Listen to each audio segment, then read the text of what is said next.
Hello friends, मैं CA मोहित Punnett आप सबका स्वागत करता हूं आपके अपने चैनल टैक्स गपशप में। अब जैसे कि न्यू टैक्स रिजीम जो है डिफॉल्ट टैक्स रिजीम है, हम सबको पता है। तो अब क्वेश्चन अराइज ये होता है, क्या ऐसी पॉसिबिलिटी है कि हमको फिर भी ओल्ड टैक्स रिजीम में ही जो है बेनिफिट हो। वैसे तो मोस्टली हम देखते हैं कि अब जो है फाइलिंग न्यू टैक्स रिजीम में ही जाती है।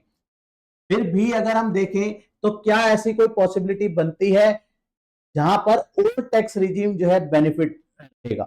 तो बिल्कुल ऐसा होता है, लेकिन उसके लिए कैसे होगा, क्या होगा, वो हम एक बार इसके पहलू को समझते हैं। ठीक है ना? तो क्वेश्चन हमारा जो कि ये अराइज होता है, can you still save more tax in old regime then the new regime? तो यहाँ पे हमारे को कुछ कैलकुलेशंस का ध्यान में रखना पड़ेगा। अगर वो कैलकुलेशन हमारे केस में बैठती है तो ऑब्वियसली हमारे को ओल्ड टैक्स रिजीम में बेनिफिट रहेगा। जैसे कि बहुत सारी हम जानते हैं कि बहुत सारी डिडक्शंस जो हैं अब न्यू रिजीम में नहीं मिलती, ओल्ड रिजीम में ही मिलती थी। तो अगर हमारे पास वो सारी डिडक्शंस है, जैसे कि अगर हम बात करें फॉर एग्जांपल लेके चलते हैं 15 लाख की हम सैलरी पे बात करें, स्टैंडर्ड डिडक्शन हमारे को ओल्ड रिजीम में मिलेगी 50,000, न्यू में मिलेगी 75,000, है ना? यहाँ पे हमारे को ज्यादा मिलती है, यहाँ पे हमारे को ओल्ड रिजीम में 50,000 मिलती है। यहाँ पे अगर हमारी 80C की मान लेते हैं, हम पूरा क्लेम करते हैं, फुल अमाउंट क्लेम करते हैं, ठीक है ना? और यहाँ पे तो हमारे को मिलेगा नहीं, न्यू में तो मिलेगा नहीं। ईटीडी भी है हमारे पास, डिडक्शन है 75,000 की हमारे पास, यहाँ पे भी डिडक्शन फॉल करती है। हम इंश्योरेंस प्रीमियम पे कर रहे हैं, पेरेंट्स का भी अपना भी, ठीक है ना?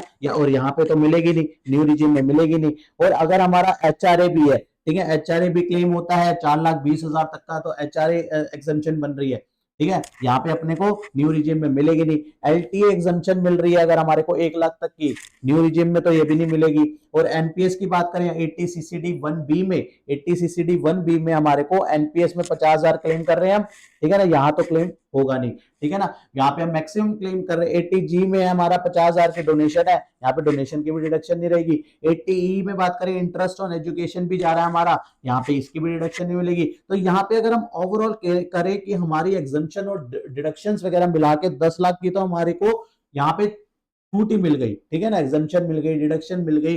और यहाँ पे जो है कितनी मिली, मैक्सिमम हमारे को कितनी छूट मिली? 75,000 की स्टैंडर्ड डिडक्शन जो मिल रही थी वो मिली सिर्फ और सिर्फ। तो यहाँ पे हमारे टैक्सेबल अगर हम बात करें तो 485 की यहाँ पे टैक्सेबल आ गई। 5 लाख तक तो वैसे ही टैक्स नहीं लगना, ठीक है ना? तो यहाँ पे जीरो हो गया, 87A की रिबेट मिल गई, जीरो हो गया। और न्यू रिजीम में यहाँ पे कितना रह गया? 14,25,000 रह गई, क्योंकि एक ही स्टैंडर्ड डिडक्शन जो थी 75,000 की वो मिली, तो टैक्सेबल 14,25 रही, जिसपे टैक्स कितना बन गया? 97,500 का टैक्स आ गया। तो ऐसे केस में हमारे को ओल्ड रिजीम जो है फिर भी बेनिफिशियल रही। तो जहां पे क्रक्स की अगर बात करें तो जहां पे हमारी जो डिडक्शन एग्जम्पशन वगैरह जो है उसका वॉल्यूम बहुत ज्यादा है, ठीक है ना? तो वहां पे आज भी हमारे को कैलकुलेट करेंगे तो हमारे को ओल्ड रिजीम जो है कई बार बेनिफिशियल हो सकती है, ठीक है ना? वहां पे हमारे को देखना होगा, यहाँ पे हमने जो अमाउंट लिए है वहां पे क्या है, काफी एक्सटेंसिव अमाउंट लिए, ठीक है, मैक्सिमम अमाउंट लिए। तो वहां पे हमारे को देखना है कि हम कितना अमाउंट जो है क्लेम कर रहे हैं उस तरीके से, क्योंकि न्यू रिजीम में टैक्स रेट भी तो कम है ना। यहाँ पे टैक्स रेट भी तो कम है न्यू रिजीम में, ऑब्वियसली कि यहाँ पे डिडक्शन से मिल रही है लेकिन टैक्स रेट कम है।